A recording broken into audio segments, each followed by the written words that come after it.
Feeling like a shark in a shrimp tank. Big fish, small pond in the shrimp tank. Hey, welcome back to the Shrimp Tank Charleston podcast. We're sitting here with Chris Pappas, the writer, director, executive producer, consultant. I don't know what the hell all your titles are, but Chris wrote The Wrong Missy on Netflix, #1 movie during COVID. If you haven't seen it, you got to see it. It's so hilarious with David Spade. Lauren Lapkus. I just don't know that name as well. I'm sorry, you Lauren. You will know her. Lauren, I want you on the bowing to her. I want you on the Shrimp Tank because you really were phenomenal. And Spade, you were phenomenal. The Do-Over, Adam Sandler, The Righteous Gemstones. This gentleman is one of the reasons why that show is one of HBO's top shows. It is. It's all because of you. It's a team effort. With Danny McBride and John Goodman and Daniel Schwartzman. Is that right?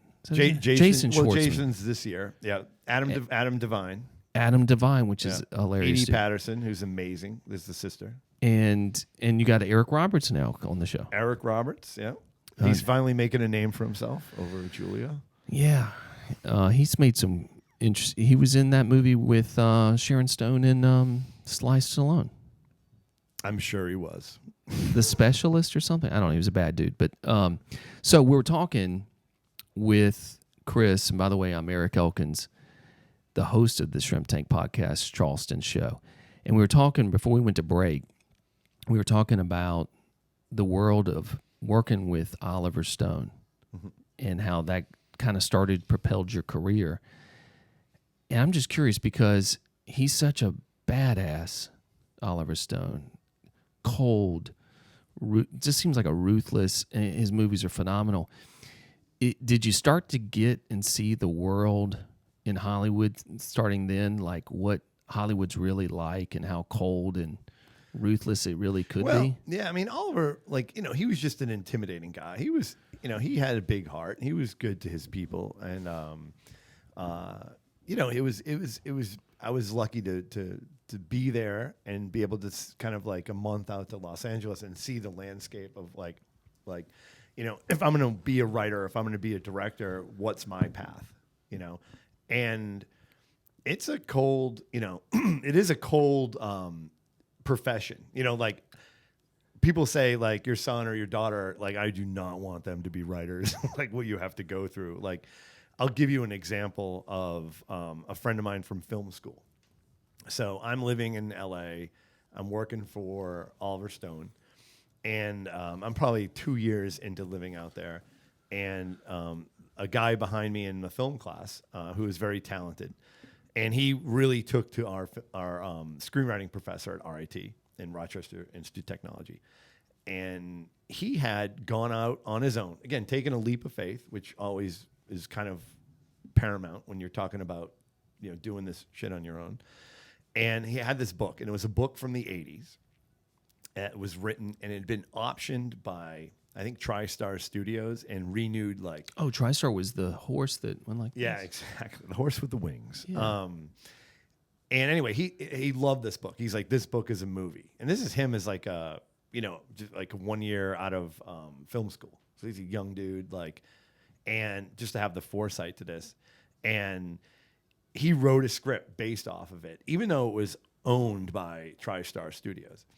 But they had, and he wrote the author, okay? Because this story actually comes full circle to Charleston in a minute. And he wrote the author and said, listen, I have a great idea about turning your book into a movie. And this author's not really a fan. I'll bring that back. Okay. I'm not giving you the name of the book or the author yet because I will dovetail it back into the story. Is this an exclusive we're getting? This is a good Hollywood story. This is like one of those moments. This is the shit that you put into a book, and and you give it to like young people to kind of chew on if you're going to try to go make it in LA, because this is how cold it can be, and how great it can be. So he takes the initiative, writes this screenplay. I'm the only fucking person that he can call. Okay, like that's his Rolodex. He calls me, and I'm just like new to LA. I mean, granted, I'm working for Oliver, but still, I'm just I'm a nothing out there. And he goes, listen, I wrote the author.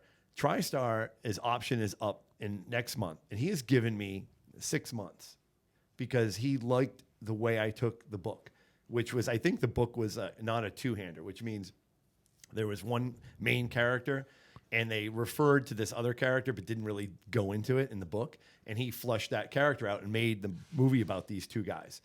And so he's like, he had everything. He flew out to LA, he met with me, and he goes, read the book, here's the contract, I have all the stuff, but I don't know what to do with it. And I'm like, all right, you know, when you're out in when you're a writer, you get a lot of this stuff where I have to like spend 9 hours like going over my friends or my, you know, ultimately now it's like my, you know, my parents' friend's nephew that you have to read their stuff, and but you have to commit, you have to do it, and you have to put in the time. It's like, but it is exhausting, and usually this stuff never works out. Yeah. And I read the script, I read the book, and I'm like, damn, this is pretty good. Like this, I could see this being a really good movie. I'm like, well, he's like, what do you think about Oliver Stone? I'm like, I go, oh, and he said, but I need an attorney first. Do you know any entertainment attorneys? Because I don't have an attorney to just make sure all this stuff, I'm protected. And I'm like, I actually know a pretty good attorney. Like one of my good friends was really good friends with a top entertainment attorney. And so I hooked them up. That entertainment attorney looked at the book and he goes, you know what? Spielberg last year there was 6 different versions of this book that had been written by 6 different screenwriters. You're talking about like, I don't know, $6 to $10 million spent in development just to try to like turn this book into a movie. And Spielberg didn't like any of them and then moved on. And so it had been a year. He said, I'll give it to his people and know that there's a new script. Maybe they'll see something in it. Next thing you know, they call him up and say, we want to buy your script. Spielberg liked it. He loved the two-hander aspect to it. And all of a sudden, Ed, I get a call from Ed, and he's like, guess what? He's like, Spielberg wants to do my movie. I'm like, yeah, right. You know, I'm like, holy shit. It's like true. It's like, I remember he was like, yeah, it's like, now there's internet now. And I go online and like, you know, this is like a year later or something. And it says like pre-production, and they bought the script, and he didn't make that much money. When you sell your first script, you make like, there's like a guild minimum, and you get like 10% over, unless you can hold it hostage for some reason, which he could have in this case, but he didn't. And so like, what would he? When did he this? Probably made 80 grand. Or Okay. He made 60 to 80. Well, it's probably like 80 grand. And but there's his name. Boom, Ed Walsh, written by. And but then but Spielberg didn't even meet with him. Which is kind of normal. Ed's a nobody. He's just this, you know, he was probably 26 at the time. And, you know, and he doesn't meet with Spielberg. Spielberg hires Jeff Nathanson, who's like an A-list guy who he's gone to, you know, many times before, Spielberg. And he does this whole pass on it. It's in production. It's shooting. And to make a long story short, the movie is Catch Me If You Can. No shit. With DiCaprio. And Frank Abagnale lives here. Frank Abagnale, there you go, is in Daniel Island, I think. And yeah. And so if Frank's listening to this, you got to get in touch with me, because like we got to reach out to Ed, because Ed went sideways, I think, after this whole thing, because this is what happened. It gets to a guild arbitration. So Jeff Nathanson challenges screenplay credit, because he gets paid twice as much if that movie gets made. And Ed, you know, but he's armed to the hills with like, you know, his attorneys. He knows how to do this. Ed, like, you have to trust that the Writers Guild is going to protect you. But the problem is, he didn't create the characters. All the characters were in the book. If he had created the original screenplay, yeah, then he would have he would definitely had like shared credit. He didn't have any credit. They completely cut him out of it. So his name's not even. He's like the caterer has a name on the movie, and Ed brought that movie back from the dead. He gave us that movie. Damn it! And he got screwed. And so that's a cold Hollywood tale for you. Yeah. That movie, which is it's always on TV. It's amazing. Catch Me If You Can. And you're right. Spielberg did it, produced it. He didn't. Did he direct it too? I don't remember if he Spielberg directed it. He did. Yeah. And but the Tom Hanks character, he was the one. That book is not about Tom Hanks. That was Ed's. vision. So how does he not get his name on the movie? Why isn't Tom Hanks backing up Ed Walsh on this? I mean, nobody knows. I mean, Tom doesn't have this role. But nobody knows this story. Ed But Walsh we do isn't now. nobody. Now we do now, but we should go back and change it. You're right. Oh my God! So where's Ed now? God, I don't know. Where are you, Ed? Where are you? Ed was a bit of a boozer, unfortunately. He was. Yeah. You think I he's? love Ed. I hope. Like I've tried to research and Have you run into Frank Abagnale when you've been here? I haven't, but if I run into Spielberg or Frank Abagnale, I'm telling him the story. I'm sure Spielberg won't like to hear it. Yeah, I don't know if that's a good idea for you, man. I mean, your career is on fire. I think he'd feel bad. He probably never heard. He probably doesn't know. He doesn't that. Didn't his eye was on making the movie? You're not eyes on Ed Walsh. He didn't It goes through so many. And you back think channels. Frank knows the story? Well, he should because Ed, reached out to him and got he specifically, and Frank enabled Ed to kind of take the movie. And I don't know if Frank stood up for him or he even had it could, or it was out of his hands. That would be a question I would ask Frank. Yeah. Guys, you're listening to the Shrimp Tank Charleston podcast. We're sitting here with Chris Pappas. I'm Eric Elkins, owner of WE Insurance and Financial Solutions, but I have this side gig where I get to talk to guys like this and get to hear the ruthless, cold life of Hollywood. And that's a great story, man. I mean, yeah. No, it's a sad story. It's though. a sad story. That's I tell people that story and they're all excited to hear about Catch Me If You Can. Then I'm like, he got no credit and he was an alcoholic and never wrote again. And everyone's like, oh shit, I shouldn't want to be a writer, should I? Well, why don't you just why don't you just basically you could write the Ed Walsh story now. Where is Ed now? Where's Ed now? Turn it into a Ed, comedy. where are you? Yes. You're Ed. talented. Yes, he was very talented. He was really, that guy was think about what he did. Entrepreneurial guy, right? That's a freaking good move. He contacts the author. He all that shit he had to navigate through to get that movie made. And it not only does it get made, it gets made with DiCaprio and Tom Hanks and Spielberg. Are you kidding me? Does he talk to Frank Abagnale? You know what? That's a Frank Abagnale question. So you don't know if Ed ever even spoke to Frank? I lost track of Ed. Damn it! Where is Ed? Where is Ed? The search for Ed. Yeah, get him credit, guys. We have so much more to go into, but that is an excellent story. One of the best stories ever told on the Shrimp Tank. You heard it live, not live, but live for whoever is watching it now. Chris Pappas just told us really the real story behind Catch Me If You Can and the ruthless world of Hollywood. Enough about Ed. Let's talk about you. And I'm going to turn my chair now because I gotta move now because I gotta get comfortable. All right. So when you migrate away from Oliver Stone, what happens? That's a great question because I keep telling you I only ask phenomenal questions. But go ahead. that's a loaded question. That's actually the biggest. That was the biggest matzo ball that I was had that fork in the road. So when I'm working there, I figured out pretty quickly. There's two roads to take, and it is pretty sexy. It's pretty cool working. You're out there. I'm 20s. I'm in the know. Working for Oliver. You got weight behind you. You got I call home and I'm I'm working for Oliver Stone. I'm holding his Oscar right now. I just went and got him coffee. And exactly. I put creamer in. There's one time I got Warren Beatty French fries, and I had to run in the rain to go get his French fries. Did you really? Yeah, they forgot his French fries. Did you? And I'm I'll go get him. Did you hand it to Warren? I did. Did he go, hey, thank you? Yes. And they came back and the assistant was okay, thank you. I'm no, I'm handing these to Warren. And you did.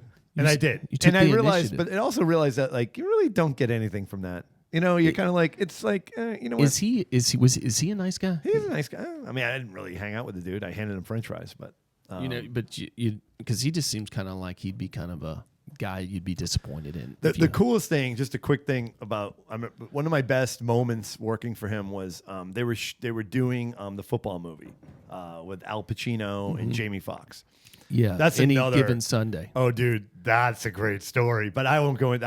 No, let's that's hear a it. long story. Just but Can you tell a story in less than 2 minutes? Can you do an elevator pitch? Well, one thing, real quickly, the best was listening. I'm like 10 feet away from Al Pacino rehearsing, and for that movie. Because you're working for him at that time? Yes, exactly. So Any Given Sunday, they were in pre-production when I was there. I started there when they just wrapped Natural Born Killers. I was there for Nixon. Yeah. I was actually a face Great in the movie. crowd. I was an extra in that. They just threw everybody in the movie in this one scene. Do you watch that with Charlie every weekend? You put that on? He has no idea. Hold on, let's rewind. Nixon's a tough one to go back to and watch again. Yeah. You know, it's like that's It a was so commitment. good, but it's hard It to go is. back to watch a lot of his movies because they're just so long. And Yes, no, they're just right. It's kind of like there's a lot to it. but that's not how I feel about The Wrong Missy. Wrong Missy, you can watch 100 times. Yes. I wish I smoked weed because that movie would be phenomenal if you smoked weed. Yeah. Oh, so the quick story though about smoking Yes. weed segue back to Oliver Stone, but he that so the other caveat about that is Puffy P Diddy. Yeah. So at the time he was P Diddy, and he was set to be the quarterback in the Jamie Foxx thing. And true story, he came in and he read. He was actually a pretty good actor. And we were like, wow, all right. He was there with Pacino reading lines. I'm like, dude, this is so cool. And then they set to do he had never played football, even though it's like, I think his son played college football, like later, like, you know, like recently, but way back this would be the late 90s. They took him out to the practice field, and it was like, he was going out with Y.A. Tittle, which is a famous Hall of Fame quarterback. And Y.A. Tittle was teaching him, you know, formations and throw the football because I guess he never really played football. And so they went out with, I think, the line of like the Santa Monica like high school team and like P. Diddy and Y.A. Tittle. And they videotaped it. And then Oliver was going to look at it and, you know, like to see like, you know, just to make sure they want to make it look real.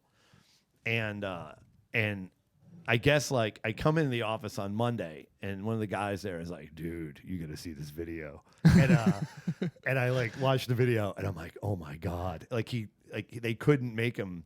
He's the worst athlete. No, he couldn't throw. It looked like, it'd be like, if are you right or left-handed?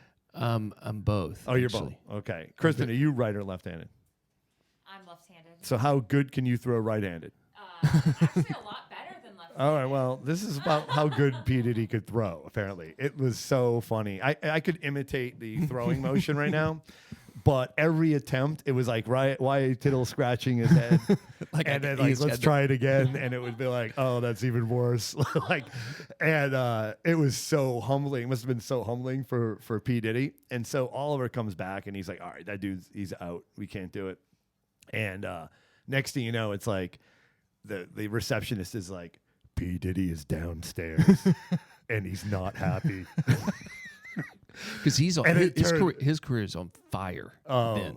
So no one turns P. Diddy down back then. This would be a story like I might have P. Diddy after me for telling the story because like he won, and we had this like new receptionist at the front. You just hire Suge Knight. You'll be And fine. like, I remember like people went back to Oliver and they're like, P. Diddy's downstairs. Like, what does he want? They're like, he wants to fuck you up, Oliver. And it was like, oh shit. And there's this like 22-year-old guy from like Minnesota who's like the nicest guy in the world. And Oliver comes out and he's just like standing over this guy and he's like, what did P. Diddy say? And he's like, he's like, you pick up that phone and you tell P. Diddy to go fuck himself. And we had to wheel the kid away. He was so traumatized from Oliver, like he's gonna tell P. Diddy to go fuck himself, and like Oliver's like screaming at him, like I think we had to send him to the hospital. You're watching this. I'm like, oh my God, this is amazing. Like, yeah, and they called his agent, they diffused it, and then 2 days later, it was announced that P. Diddy had a scheduling conflict. He cannot do the movie. And I'm like, I said to the other guy in the office, I'm like, I need that tape. I want that tape of him throwing. Oh, that tape is gold. Oh my God. And then like he's like, no, and he like hid it from me because he knew I was gonna take the tape and like show it to everybody. Talk about really coming out, and you're throwing some stuff I never imagined. I mean, Catch Me If You Can. Ed Walsh is really the man behind that movie. No credit. He at least should have got an executive or a producer credit. Like he should be on the movie. Like, I whether agree, or not, like but I can't tell you how much was rewritten. I mean, the fact that he kind of like he got the flushed out the Tom Hanks character should be a reason enough to give him. I'm credit. with you, but then now you throw the hammer, the sledgehammer on.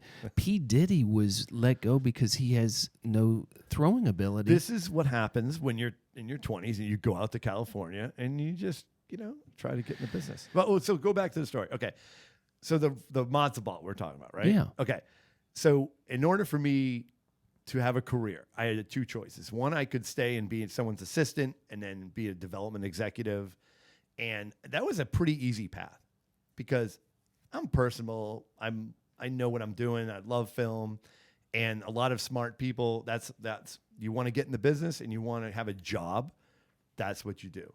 And what do you do in that job? Like for example, it's the people who I'm working for. So if I'm like writing like something for Fox right now, I'm working with an executive there, a VP, executive, president of production, and a lot of them are their development executives. So they're in charge of the material. They give notes, they give feedback, and you hope that they have creative bones in them. A lot of them don't, but some of them do. And I remember thinking I could be a pretty good. I know I'd be a pretty good executive. Like, and it pays. Like you get what when you've done it for 10 years, what would hypothetically would you be making hypothetically? Well, it depends. Like if you rose and if you're like the president, not of that a company, but that's the path, man. Like you be a VP and you can you're making movies. I mean, that's the thing is like you're making the movies, like, and if you I remember New Line Cinema, like that was a boys club, they were making movies, and it was like if you work for them. It'd be like, hey, I got an idea for a movie. Let's do this. Like, cool. Let's call Vince Vaughn. Offer him $10 million to do it. It gets done. It's like kind of like there is definitely there was an attraction. I saw that road very clearly, and I saw myself at the time being in my mid 30s, tied to a car lease and like a too expensive condo, and I couldn't quit. And I thought to myself, I want to kill myself because I want to get out. I want to be creative. I want to write. And so I said to myself, well, why do that to yourself? Then why don't you just why don't you be a writer now? But the problem is to do that, you're going to have to go get a job that's not in the business. Very few people can work in the business where you're getting a paycheck for not being a writer to be a writer. It almost doesn't happen. There's very few people that can do that, and they just lucky. They're outliers. They're just but that is a very hard thing to do because you're pigeonholed. If you're an executive, it is so hard to flip that up. Even if you're a great writer, it's just a hard thing to do, and almost impossible. Very few. You could maybe count them on one hand that have been successful transitioning from a successful executive to a successful director or creative. And so, and you have that artist photography type blood. Yeah. That you always really were more leaning to the writing side, the artistic side. There's two ways to direct. I remember being like, okay, I can write or I can max out my credit cards and make a movie. And I chose I just was like, you know what? I love writing, and that's really, it starts with everything. Oliver Stone was a writer, and then he gets a chance to direct.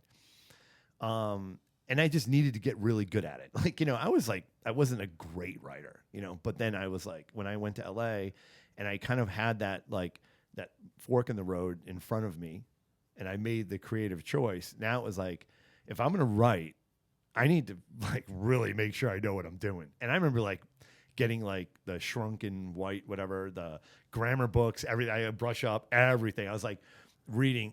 I mean, I was already reading a million scripts, and when you're, because I'm oblivious. I mean,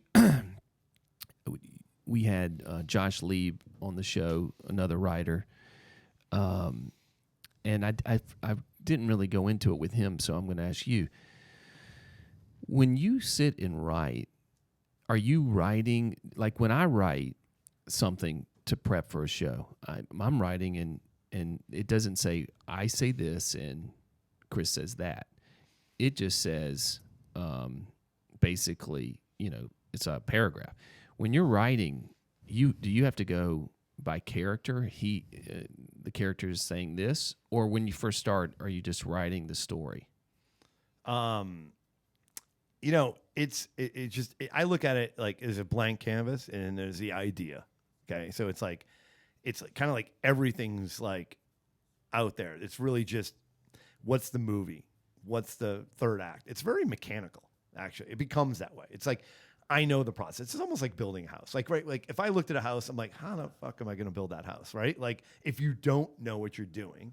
But now imagine like I've been doing it professionally for 20 years right now, and so when you've been doing something that long, you know where to start, you know the process, and you know the trouble that you're going to run into. You know, like where the issues are going to come. It becomes a lot. I'm not going to say easier, but listen, if you've climbed the mountain like 500 times, you know the mountain. You know, like, and you know, like, by the way, you could, let's say, like you could drop dead. It could be, like bad conditions. It's like it might not be the best climb. It might not be the best script that we're working on. It might not be the best house. But like there is a process. And the process is it just starts from an idea and it just builds up. It's like small steps, like building a house. You're building a product. You're building a legitimately, and it's like you're talking about coloring in. You're talking about the furniture right now when you're talking about dialogue and you're talking about Gotcha. Yeah. It's like that's the design. You know what I mean? We're talking about like who's the character, what's their voice, what makes them interesting. Like these are like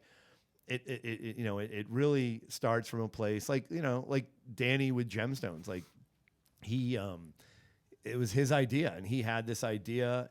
I think it was in him for a really long time. He grew up kind of in that culture with these mega church pastors, and that landscape was fascinating to him. And Gemstones wasn't exactly always, the first draft that he wrote, it was like, I'm pretty sure he didn't have a family. I think it was just him. It was like he was married, but like it wasn't about the three siblings.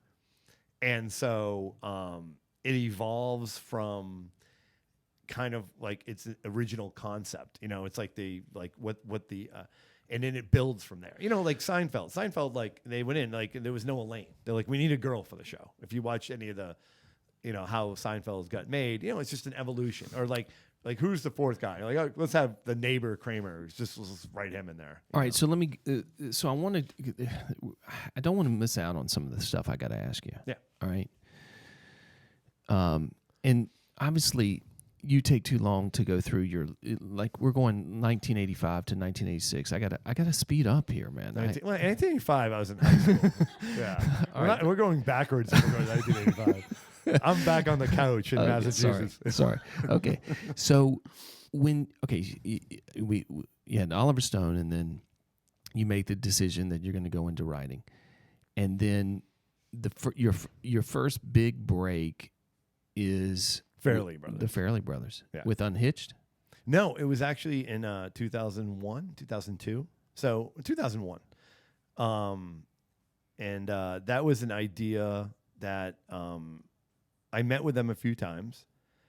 And then they're not that big at the time, right? Oh, they just dropped Mary. So now they're like, boom, it's like game on. These guys are like, and it was kind of like pretty cool. I mean, like Pete's the mentor. Pete wrote, there's a book. If anyone is interested in writing, or or a much better storyteller than I am, like Pete Fairley. And by the way, the guy won an Oscar 2 years ago for Green Book. So it shows you a guy has written, I didn't know he wrote that. Yeah, I mean, Bobby and Pete, but like they've done Dumb and Dumber, done something about Mary, and then Pete went off and just, did an Oscar. But he's also a novelist. He wrote this hysterical book called The Comedy Writer. And I read that before I even met with him. And it was really about a guy coming out. It was like his story, but but like not completely autobiographical, but like based off of his experiences and his coloring it all in and making it funny. It's the funniest fucking book I ever read, but I identified with it. I'm like, that's me. And it's so crazy sometimes in life. Like now, like they're like, he's a great person. He's a great mentor. I got lucky, but I also got to work with the dude. I mean, and we worked on a lot of projects, like not only Unhitched, we've worked on other television shows, other movies, like with Green Book. I read the first draft and gave him notes on that script. Pete and Bobby are they're so lucky to kind of come into their circle. It's very similar though. It evolved into Sandler and into McBride, and they're both good people. When you get good people, and you're really set, and if it connects, if it works out, there are always people like, it becomes kind of like, this is my life right now, where it's like I can't really fit too many people more like from a work standpoint into that world. But like I would work with any of these people because they're good human beings and they're so talented. And to step in the room with Danny, he is so talented. Creatively, you have no idea how. And he's talking about Danny McBride. Yeah, how fast his brain works. It really is like he has a Tarantino in him. Like he is a writer, director. He was born with it. Like, and it's really cool working with somebody who's actually the actor in the show that you're writing. Who did you meet first, Sandler or McBride? I think it was Kevin, my writing partner. He did Heartbreak Kid with Danny, and he became friends with him. And then I met. It was probably around the same time. But Sandler was more of a like work thing, more of like he read your script and he wants to do the do-over, and that was pretty cool. And that was like one of those meetings where I didn't know Adam had read it, and he comes down from his office and he's like, "Here's the deal. We're gonna make this movie. I have a couple notes, and is he funny in life, or is it more of a serious? He is funny, but he's a good dude. Like we talk about Boston and like radio stations from Boston, and like he grew up in New Hampshire. Where you have that little bit of a connection. You're like, all right, he grew up in a suburban town in New Hampshire, and I was in Massachusetts. So, but like it was he's a workaholic. I mean, he's on you when he work, but he's just a good dude. Like you could tell like he's a good father, he's a good husband, and he's a good boss. Like it's just and it's rare, right? And especially in Hollywood to have that, and it's really the same across the board. I've been lucky enough to deal with that with McBride and Adam, and then the Fairleys, and they're all. But I think that has people. something to do with you and who you associate with. There's something about you that's causing I'm a star fucker. You must have some gift because you keep working. I like to fuck the stars. No, it's just fortunate, man. It's I know what you're saying, and maybe there's some truth to it, but that's the road, right? Like that's like how I live my life, and like how if it works out. I mean, I've worked for some assholes too. Yeah, like who's let's go down the list. But I've also just worked for people that are just private and that just aren't. And that's cool. Like you don't have to like I don't need to meet your kids or your wife or I don't need to drink beers with you or whatever. But and it's like business, right? It's business. Some people you get along famously with, that you have a business relationship with, and some people you don't. And all right, so I want to ask you this question on to that regarding that point you just made. Damn it. I cut and paste, but forgot to paste the questions. But I remember the question. Okay. This is like a quick sidekick in case people... Are we bringing up Ed Walsh again? No, we're done with Ed. I think Ed Walsh, too, isn't it? The Ed Walsh is not the mistaking Ed Walsh from the missing... person Ed Walsh. Yeah, it's a different Ed Walsh. No.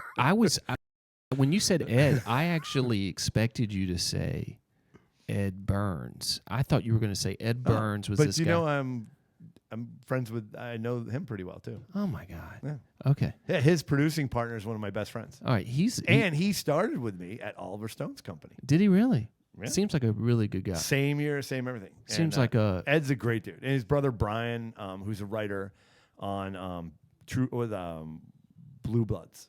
oh yeah. Yeah, he's got a great gig up in New York City. Yeah. Okay, so here's my question. This is just side thing in case we're losing anybody if they're bored. You'll at least if you find this question interesting, then you probably will stay tuned. We're out to dinner, you and I, and the following celebrities walk in. They see you. I want to know if these people will come over and say hello to the table to you. Okay, John Goodman. No, he would not. Damn it. I'm not on set a lot.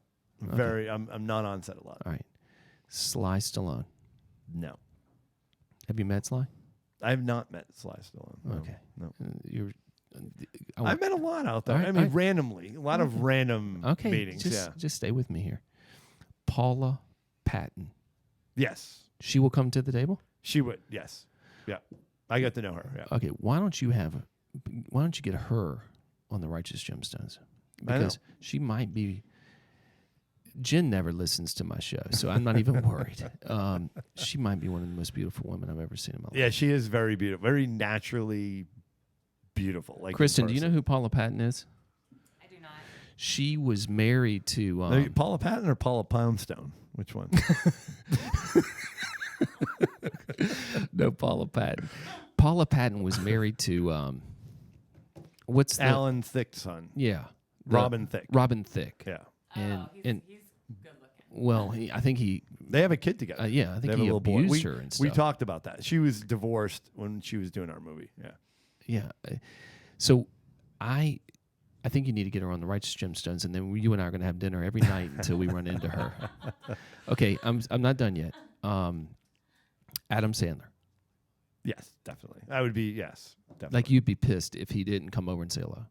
He saw you. He There's looked no at you. question. Yes, and Okay. we're good friends. David Spade. 100%. Julia Roberts. No. Eric Roberts. Negative. All right, no further questions on that. All right, so Oliver Stone. Negative. He'd look at me and I'd run. what person that's super famous, I'm not saying, but would come over? You know, these things though with stars, like I don't know, like one of the things, if I were to give any advice and to people, and like it's just not that big a deal. Like I'm more concerned about like how my son's gonna pitch tonight than I am about meeting or some of these stars or hanging out with them or doing whatever. But It's do you realize that now that you and we know each other and stuff? that I realize I have to call Paula Patton and get her out here. Yes. Yeah, we've Or spent, maybe that's not a good move. no, it's fine. It's totally fine. I just want to meet her. Honey, I love you more than I'm not even worried. Jen's not even going to listen to this, so it doesn't matter. All right, so okay. But who are other stars? Who's one other star? I'm just curious that I'm not saying that you're buddies with and that would come over to the table that I'm not mentioning maybe. Well, it's somebody who I've just gotten friendly with over Zoom is Vince Vaughn, and he's he's my age and he has kids, and we're talking about doing a project together, and we spent a ton of time on Zoom. So I don't know if he would recognize me. But I'm going to go to L.A. in a couple of weeks, and we're going to meet in person. So, like, where will you all meet? Like, are you going to meet, like, at a coffee shop? And I don't know yet. And maybe we won't meet. Maybe he doesn't want to meet me in person. But no, but creatively, Kevin and I really gelled with him, and we're trying to get him to, like, work with, and he wants to work with McBride and... that would be a great combo. Yeah, man. exactly. Well, that's what you try to do. We're here in Charleston, hopefully for a really long time, and you try to build something, and that's what Danny's done. I mean, Danny's the pioneer of it. Him and David Gordon Green have kind of brought this kind of Hollywood, foothold into Charleston, and starting to build it. We need more tax credits, and then we can bring more production here. But also like it's You need, me kind to of talk, you need me to talk to McMaster for you? yeah. I mean, we need all the help. I mean, they're into it. Like Brandon James, who runs Danny's company. I know he's 24/7. He's on top of it. He knows all those dudes, the political guys. We have to do that because there could be like like we're shooting out of the Citadel Mall. That's our studio. I'll get McMaster. But like, if get him on the phone, Kristen. I'll tell get you McMaster what, on the phone. if we got the tax credits up, it would be a race to build a studio here. I mean, I can't tell you how many people even approached, like I've heard about it, where it's like, hey, we're thinking about building a studio. But if you have a limitation of what you could shoot here, then does it make sense? You know what I mean? But if you built up just common sense, if you could shoot more stuff here, more jobs, and obviously you need bigger studios. This is done. I got it done. I got political connections here. I mean, like I said, I thought we had Chris Pappas, the congressman, on today. Now you do.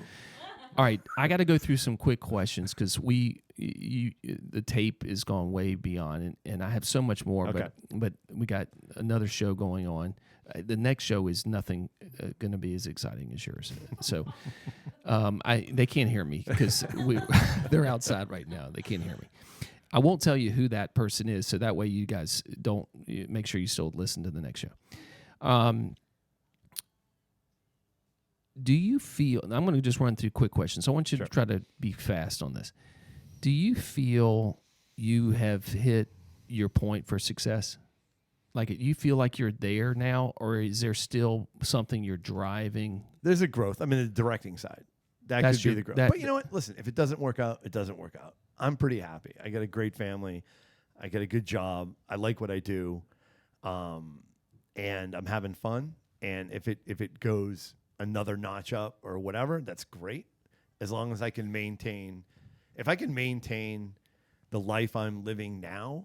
Yeah, let me tell you guys. Then I'm good. Yeah. This guy lives on the beach on Sullivan's Island. Other celebrities live on Sullivan's Island. I can't afford to live in Sullivan's Island. So it's but depending on the ratings of this show, I could end up moving there. All right. What piece of work have you done that you go, that's my favorite piece of work I've ever done? If you had to pick one. There's one, the first script that Kevin and I wrote that never got made, but everyone loved it. And it was about, it's called Produced By. And, it's just a 30-page script. But it's about kind of a twisted movie producer. Who's just, it's like the diabolical nature of a film producer. It's like perfect for somebody like William Macy. My favorite, hands down, thing that we've written. And a lot of people it's funny, before the whole Harvey Weinstein, it got through all his company and it got to Harvey, and Harvey read it and he's like, it's too much like me. They'll think it's me. And then everyone, after that, it was always get to the top of the food chain, and they'll be like, I can't do it. They'll think it's me. And so that's sitting there right now. But that would be my favorite piece. What keeps you up at night today? Anything? You seem like you just got it all made. No, I sleep well. Yeah. Probably what keeps me up at night. Are you still vegan, by the way? Am I still drinking? No, vegan. No, that was just a month. I told you couldn't. I couldn't do it. It's good though. You felt good. February was half vegan, and then it's not at all now. Yeah. But you know what happened is the vegan place I was getting food from, was it Basic Kitchen? Yeah. They just stopped doing the delivery shit. And I was like, you just screwed me. You just put 20 pounds back on me. I'll tell you, it's a different life. But okay, enough about that. In 5 years, are you still living on Sullivan's? And what does your life look like if you had to go to the pearly gates? Yes, I think I am hopefully still living on Sullivan's Island. Yeah. And what part time? No, that's good. And what do you do? What is there? Are you directing a movie at that time? I think I'm pretty confident in the next 5 years, we'll be directing television and movies. Can I? Maybe, but I'm also happy. Like I'm like, to tell you the truth, I love what I'm doing right now. Like working on the show with Gemstones and writing like half the year with Danny and the company and Edie and Kevin and John and Jeff. It's so much fun and I get so much out of it. It burns you out hard, but it's like just to able to step away from it and then they shoot it and I'm able to do all this other stuff with Kevin and it's kind of a good balance. It's almost kind of like we're driving the bus for 6 months of the year and then I hop on this Danny bus and the Danny bus is fun and That's so good. and man. it's different. You know, it's kind of like sometimes the shit can get monotonous. You know what I mean? So if you're doing the same thing with the same dude like over and over and over again, and then so to change this stuff up like this, it's fun. You're like, it's kind of like it's a relief in a weird way. It's a lot more work in a lot of ways. He's a bit of a slave driver, but it's great stuff. And I'm always in awe of him too. Like it's like it's challenging. It keeps you sharp. But you don't have to drive the bus. You know what I mean? Like I've been driving the bus a long time, you know, and it is fun to jump on somebody's bus and cruise for a little while, but also work maybe twice as hard, you know. It's just like, I don't know, like that's actually been the coolest thing about coming here is it's like when things go into balance. And I feel like things are in balance right now. I got to tell you, I've had, I don't know, we've done 17, 18 shows. I don't know how many. And I've had some super, super successful people on here. Way more successful than you. And I am not that successful. And from guys that have tremendous wealth to people who are just very successful in their occupation, whether that's financial, they're just successful, okay? And they're all great people. And I include myself into this whole mix. I think you are by far the truest, happiest guest that is successful that we've had on the show. Like, you're just genuinely happy. I ooze with balance. Yeah, I'm serious. Like the rest of us, including me, you know, we're a freaking wreck, you know? And you're like in Lala. I just don't, you know what? And listen, I appreciate that, but you know, life is, listen, every day, it's not like I just wake up and get stoned and just hang out and do my job. You know, I'm driving kids to school, but I love that stuff. You know what I mean? Like, no, listen, this gentleman is a big time father. I don't know if he's a good husband or not, but he's a big time father. You're always there. And to me, that says a lot because it's hard. It's hard to balance being truly successful. And Chris Pappas he really is successful. I mean, I'm making fun, but the guy's a big hit. But you do seem to be able to balance because a lot of times you just can't do both. You can't be super good. It's very hard to be very good professionally as well as be very good personally. Usually one's getting hurt over the other. Yeah. So I appreciate that. You know, it was tough. It was tough and back and forth. You know, the first year I was on doing Gemstones in the writers' room. I wasn't like the family was out west, and that was really hard. And I had to like fly back and forth, and I'm missing, you know, my son's basketball or baseball games, and I'm just like not there or when I can be there. And then I was hanging out on Sullivan's one day by myself. I just went for a swim the one day I had off.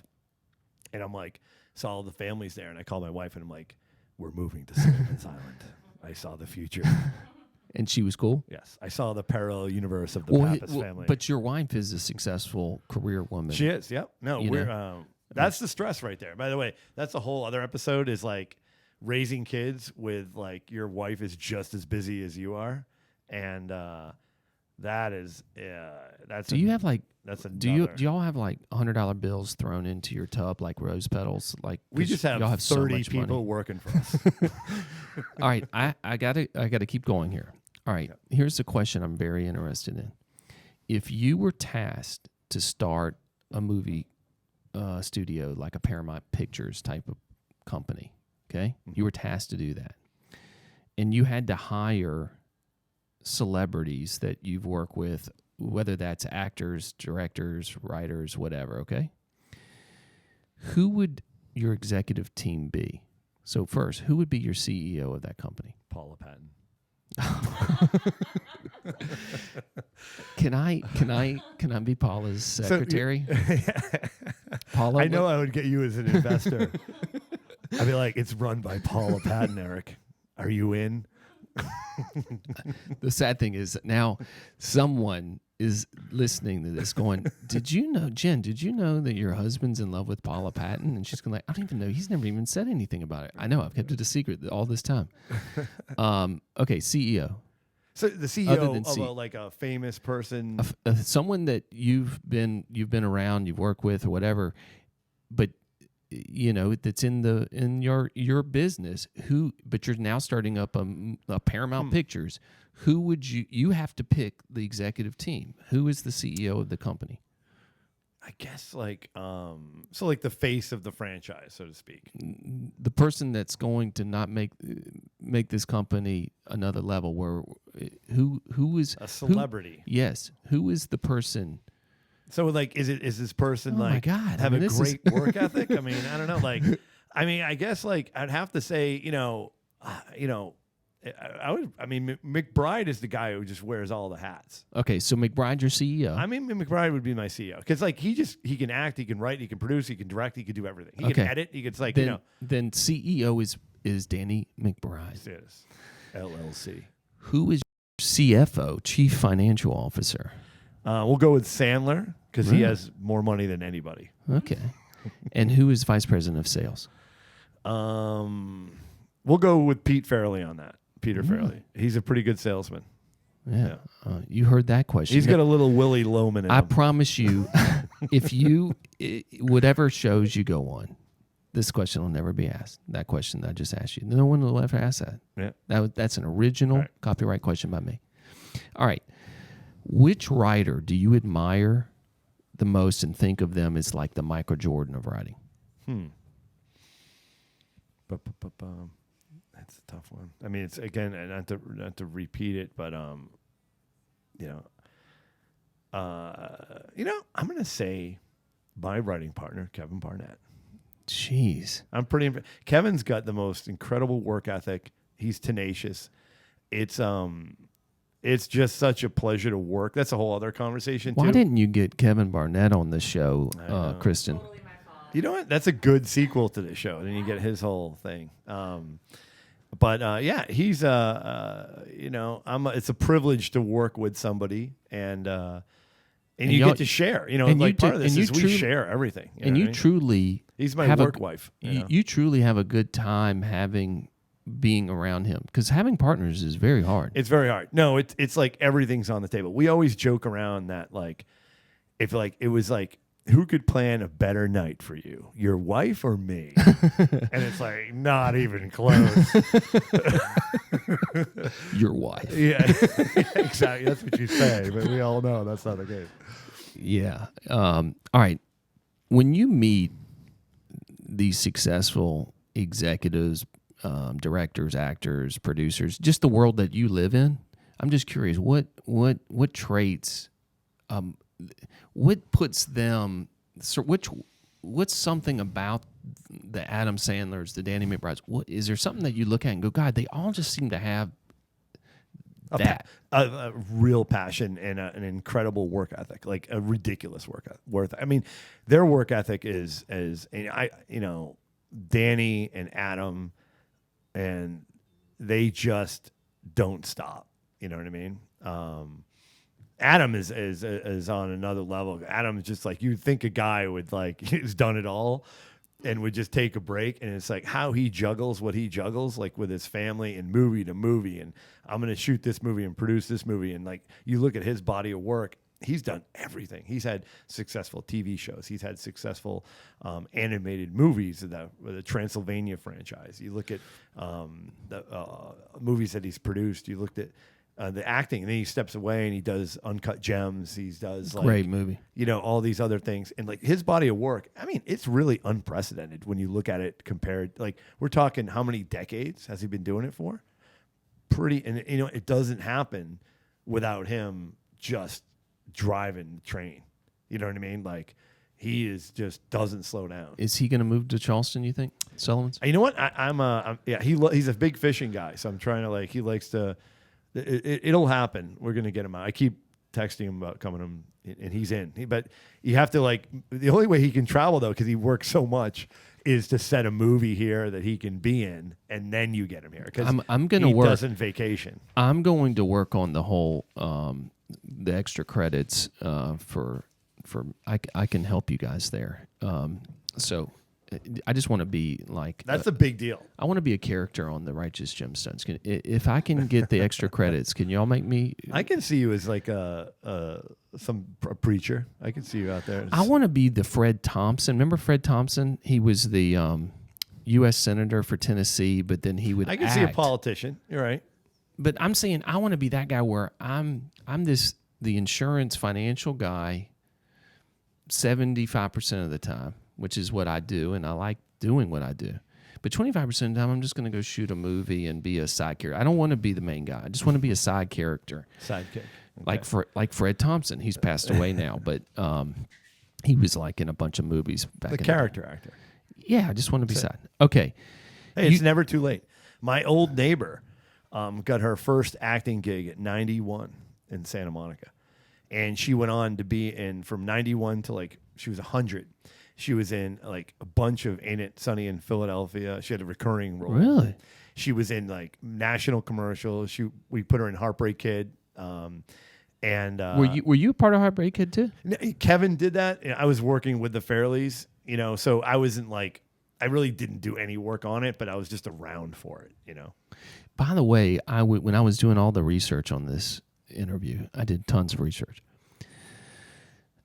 One of the things that no one knows, I obviously dug deep, is Kevin was the writer on the movie Hall Pass. Correct. Yep. Not Hall Pass. Is it Hall Pass? Yeah. Mm-hmm.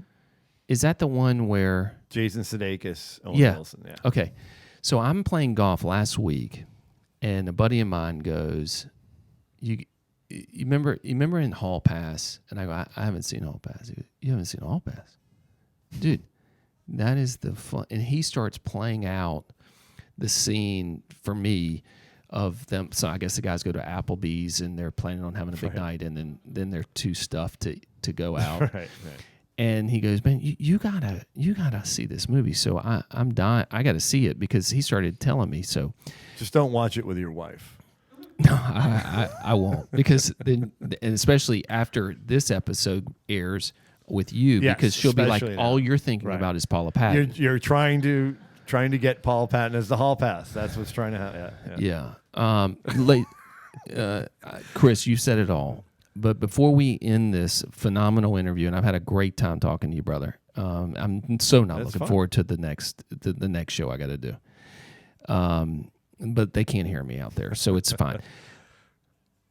What are you working on right now outside of the Gemstones? What are you working on? What can we promote for people to be on the lookout for the near future? What's coming?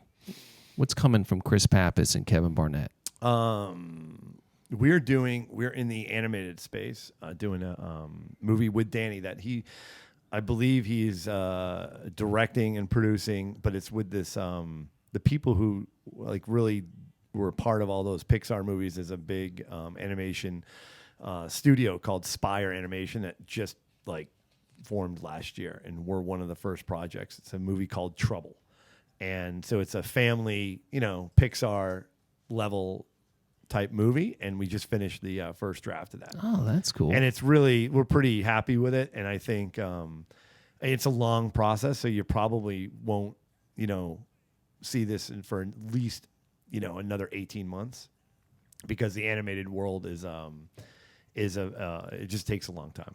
Yeah, it's a long process, but it's a really cool process, because as you're writing, you have these meetings, and you see these drawings and sketches, and you see the world that you're actually writing, this crazy animated world, with these super talented artists taking your kind of vision and making it even cooler. And that's been like, we've never done that before. And we've been doing that a lot. Like we just finished the first draft. So we're just like, the house building thing is kind of like, oh my God, all right. Like the heavy lifting part of it. And now it gets like fun where you can start like making it better and, honing it and spending the next few months, several months doing that.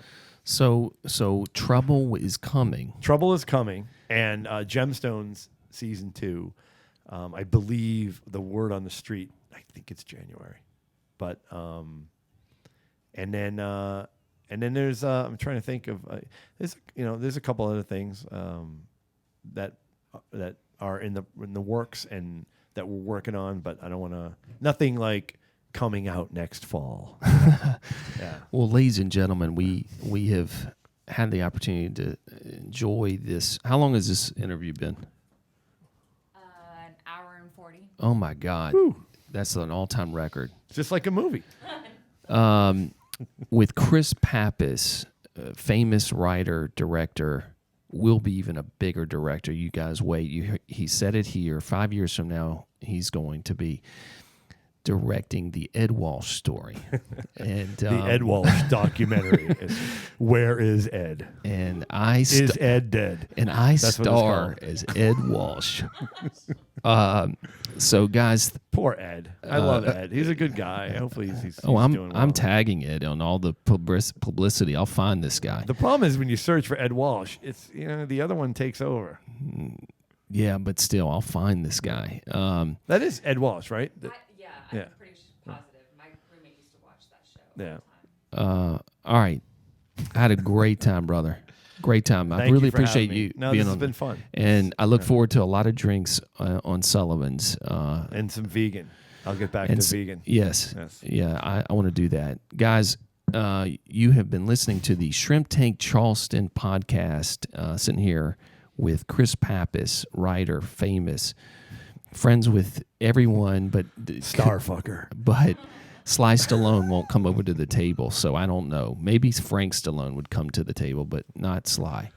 Larry Stallone was a good friend of mine. He would come over to the table.